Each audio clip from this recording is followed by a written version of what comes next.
Welcome to a special series of NASP podcasts on social justice. I'm Dan Florell, the NASP Online Communication Coordinator, and I'm pleased to introduce our topic on social justice, the school-to-prison pipeline, with our moderators, Sakara Fisher and Shireen Nasser. And they're going to be interviewing Antoinette Miranda and Scott Graves. So Shireen, go ahead and kick it off for us. Hey, Dan. Thanks. I'm excited to be hosting this podcast today alongside Dr. Sakara Fisher. We're really excited that you are all joining us for this discussion of an incredibly important topic in education. As school psychologists, we're trained to work across systems and specialize in reaching kids in schools to help them realize their full potential. One reason that we decided to do this podcast series, however, is not all systems are created equal and not all students are treated equally. The school-to-prison pipeline is one framework for understanding this inequity and the long-lasting impact of inequality on child development. With me today, we have school psychologist for social justice podcast veteran, Dr. Antoinette Miranda. Dr. Miranda is a professor of school psychology in the Department of Educational Studies at Ohio State University. Dr. Miranda's interests include developing effective interventions for at-risk children in urban communities and understanding the development of racial identity and its relationship to academic achievement. We're very grateful to have you with us today. We're also excited to have on board Dr. Scott Graves. Dr. Graves is an associate professor of school psychology in the Department of Educational Studies, also at OSU. Dr. Graves' interests include identifying strengths in African American youth that help support their positive social-emotional development and academic success. Dr. Graves also focuses on developing school-based interventions for students at risk behaviorally and academically. Thank you for joining us today. So the school-to-prison pipeline has become somewhat of a buzzword as our country becomes increasingly exposed to the impact of poor policing practices, the negative impact of the war on drugs on African American and Latino communities, and the failure of school programs like zero tolerance policies. So the first question I have for you today to help us all get on the same page and understand what is the schools-to-prison pipeline. Could you guys talk to us a little bit about that? Sure. Thanks for that great introduction. The school-to-prison pipeline refers to school disciplinary policies that result in pathways to the juvenile justice system. Specifically, school policies such as suspensions and expulsions contribute to pushing students towards the juvenile justice system. And while the school-to-prison pipeline can affect all groups of students, this pipeline is specifically prevalent for Black males. So Black males currently are the most suspended group, and we see this group incarcerated also at higher rates than other groups. So the school-to-prison pipeline really affects this group more than any other. Thanks for that. So can you tell us a little bit about how we got here? How did we get to this place? What's the historical perspective on this building this system of school-to-prison pipeline? Yeah, so while the United States has only about 5% of the world's population, they also have more than 20% of the world's incarcerated population. So according to the data from the Office of Juvenile Justice and Delinquency Prevention, Black youth between the ages of 10 and 17 made up 17% of all children, but comprised 31% of all juvenile arrests, 40% of detentions, 34% of adjudications, and 45% of cases transferred to adult criminal court.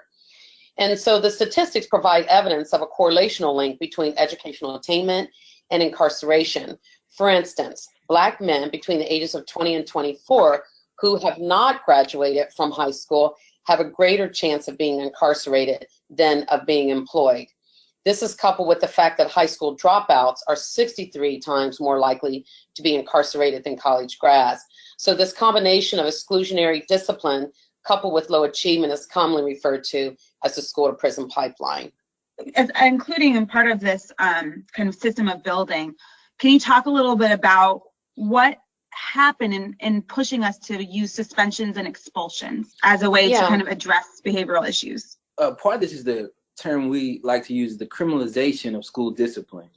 So the implementation of zero tolerance policies have been associated with increase in police and resource officers in schools. And this has led to treatment of school-based discipline in criminal justice capacity. Specifically, like the number of identifiable police officers in public schools rose from fewer than 100 in the 1970s to more than 2,000 in the 1990s. And furthermore, between 1997 and 2007, the number of school resource officers increased by 38%. And the enactment of these policies is a direct result of the Gun-Free School Act of 1994. And so this legislation requires school districts to receive money through the Elementary and Secondary Education Act to suspend students for a minimum of 1 year for bringing a firearm to school. And so the increase of school police officers has coincided with the criminalization of non-serious behavior. So behaviors without a gun, they're also being criminalized as well. So, for instance, between from 1993 to the present day, rates of students involved in fights or physical altercations has remained relatively stable. However, the rate of referrals to the juvenile justice court system for these behaviors, which weren't considered previously as dangerous, has increased. So this research has indicated a decade of school referrals to juvenile justice courts in 5 states is greater than in 2004 than 1995. So this increase in school police officers and increase in justice officers in schools has done a lot to criminalize misbehaviors that weren't previously seen that way.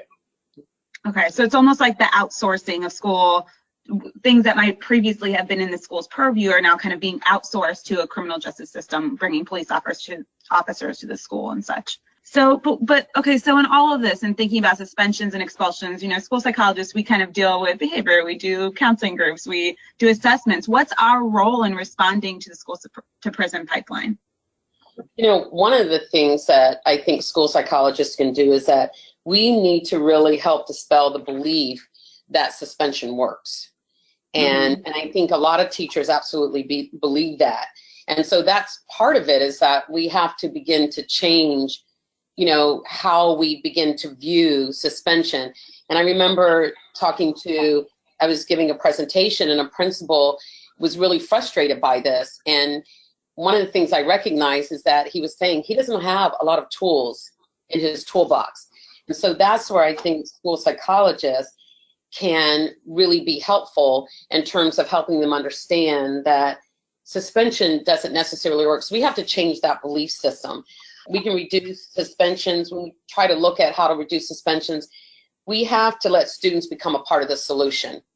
And a lot of times we aren't really talking about that. So we need to engage in practices that proactively involve students.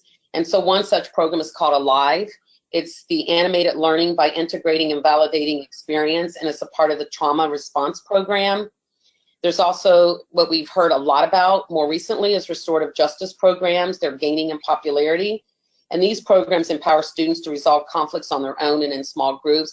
But here's the issue with restorative practices. It takes training. So it's not like you can just go in and say, hey, we're going to do a restorative justice program. You really have to be trained in it. But the gains people are just demonstrating around the country are beneficial. And then I think school psychologists can also work to change the social norms in the school and create positive school climate, because some of this is about having a positive school climate. Some other things, Scott, that you think we can do?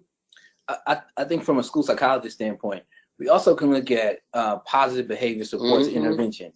While individuals may talk about this as a panacea, it's not. And we recognize that. Some of the interventions that we use have to be culturally appropriate and tailored to those specific issues and problems. So more of a community-based interventions framework versus a broad PBIS framework. So here in Columbus, what works might not work in rural Nebraska or urban Pittsburgh, or you just need to look at the setting to implement those specific interventions, and all those need to be tailored to specific populations. So I think PBIS and response to intervention is a good framework to start with, but all those interventions have to be culturally tailored to the specific issues and trauma that specific community is facing.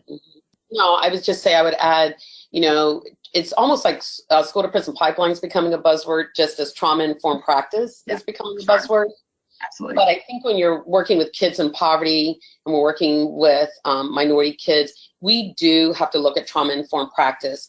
And we're finding that schools that have been trained in trauma-informed also are making great strides, because they're not just looking at the behavior, but looking at what is that child bringing to school from the home. So it's forcing us to look at things differently, but also, like what Scott said, it's also making our evidence-based interventions tailored to that population, to those children that we're working with. So school psychologists, this to me, as we focus on mental health, this is right up our alley in terms of becoming more informed about trauma-informed practices. Absolutely. So kind of what I hear you guys saying is there's almost like a two-pronged approach. One is in reacting to behaviors, there are things like restorative justice and the ALIVE program that don't necessarily need to involve the police, and that can change the way we think about responding to behaviors from punitive to kind of a restorative approach. But then there's also this preventative thing that we can do, where it's not just about waiting to react to a behavior, but building a school culture and really involving the community and kids and understanding, like, what do we want our school to look like? What behaviors are working for us in this school? Yes, and I really do think school psychologists are some of the best trained professionals in school that can combine those things, that combines our knowledge base of PBIS, our mental health background, and getting the school to begin to look. We have to really take a different frame of reference from what we previously have looked at, and I think part of it is that we do have to recognize that principals and teachers have depended on suspensions for so long that we have to give them different tools in their toolbox, like Scott was saying, like the evidence-based practices that are culturally relevant to the population that you're working with. Absolutely. And a lot of what you guys are saying is so important, because not only is it a way to bring equity to schools to make sure that all students are getting what they need, but it's just good practice for all students. I think really, like, there's no negative to helping and guiding our schools into some of these practices. All right, so it seems like you guys have spoken a little bit about how the school to prison pipeline is affected generally in schools and how schools get there, but is it related to special education in any way? Is there any relationship to special education for the school to prison pipeline? I'll speak on special education in terms of low achievements. If we think of individuals who are in special education aren't achieving to, we think, what their abilities are and what they're capable of. So if we frame it from that standpoint, like comparing achievement and delinquency, if you look at research, 2/3 of prison inmates who did not finish their high school education or receive a GED. And so if we look at education, prison, that's a direct correlation there. And also, if research shows that students who were suspended or expelled were more likely to be held back a grade or drop out in comparison to students who didn't face any other type of disciplinary exclusion. And also, if you look at cohorts of students, longitudinal over time, that have received at least one suspension in comparison to students who hasn't. Suspended students on average were 3 grade levels behind their non-suspended peers in reading skills, and that grew to 5 years, 2 years later. And so if we think of achievement, underachievement related to special education, then we can see directly that students who are suspended really get behind, and they also end up in the criminal justice system. And then just lastly, on research on race and racial difference in math achievement, school suspensions account for 1/5 of the black-white difference in school performance. So if we look at exclusionary discipline, individuals who are placed in special education, whether it be emotional disturbance, EBD categories, conduct disorder in a broad standpoint, those individuals and that type of research shows that 1/5 of the black-white performance gap is based on exclusionary discipline policies where individuals miss so many days of school or they're placed in special education categories. And so their achievement it's plateaued at that point and continues to decrease, and they get behind over time. So it seems like there's a lot related to the achievement piece as well. I know you talked about school-wide practices or disciplinary practices and conduct and PBIS.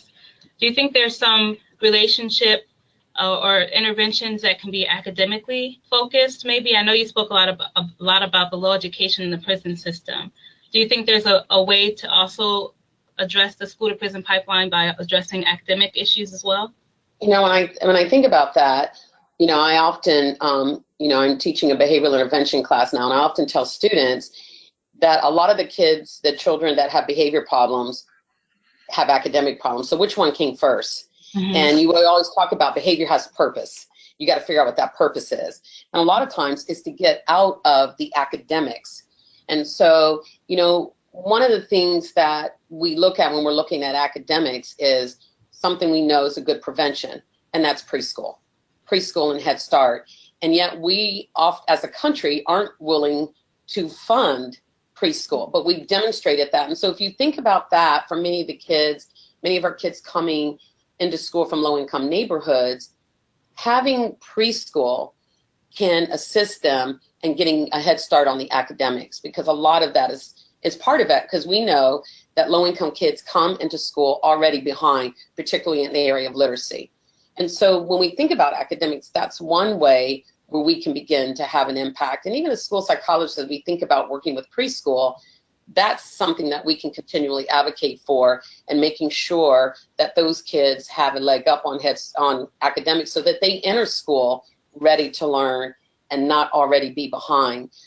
So, I oftentimes think about, we've proven that preschool is a preventive measure and that it works. And so I think as a country, that's something we need to advocate for, which I know school psychology has done continuously to advocate for preschool. So part of it is that really early start on academics before it's too late. Not that it's ever too late, but we know that if they come in already behind, that it's really difficult to catch up. And then I think we start to see some of the behavior problems, and they become very much linked. Dr. Miranda, I know you've mentioned a little bit about how school psychologists are really well trained and poised to be able to take on this role in addressing the school to prison pipeline. How do you think our training could address the school to prison pipeline? What can we do as trainers in academia to really prepare our students to address this issue once they go out into practice? I guess my first thought, it'd be interesting to see what you think, Scott. My first thought was cultural competency, in the sense that in our training, we have to help our school psychologists have cultural competency to understand the population, what are some of the issues that population is dealing with. And so if we're in urban schools or even high poverty schools, because when we're looking at trauma-informed practices and we're looking at the opioid crisis, which is very evident in many rural areas, those kids are experiencing trauma. And so when I talk about cultural competence, I'm talking about very broadly in terms of understanding the populations, and especially low-income populations, and what they bring to schools. And so that has to be a part of the training, so that when they're going out, just as Scott was saying, having culturally appropriate interventions, we have to be able to know what is the population, what is it about that population that we are working with, so that we need to know to be able to develop the interventions that are going to be really operating from a proactive stance. And I'll just add just a little bit to that, because I agree with that 100%. And I think we can't sugarcoat things. Mm-hmm. As trainers, we have to be completely honest about what's happening in communities and how can we address that. Mm-hmm. So for instance, gun violence in Chicago, those kids are traumatized by that. So if teachers see children acting out in school as a result of the trauma they've experienced in their communities, as trainers, we have to expose school psychologists to that. Like, how can you help teachers who are dealing with this real stress of children acting out because of what they've seen in their community? This is not an internal issue with the children, like, hey, these are bad kids, these kids are, you can't help them at all. This is a social issue. We have to look at ecological context. What is the cause of this behavior? And so I think if we really address those issues by exposing those students to different types of schools and practicum, podcasts such as this, going to NASP to see what type of research is being done on these specific issues by specific trainers who are really involved in these issues, then I think we can as trainers, do a lot more than what we're doing now. Because unfortunately, we don't see a lot of that within our training program, but we need to be more specific about the problems and don't sugarcoat those at all. I'll give another example. I'm in an elementary school that has a major opioid crisis.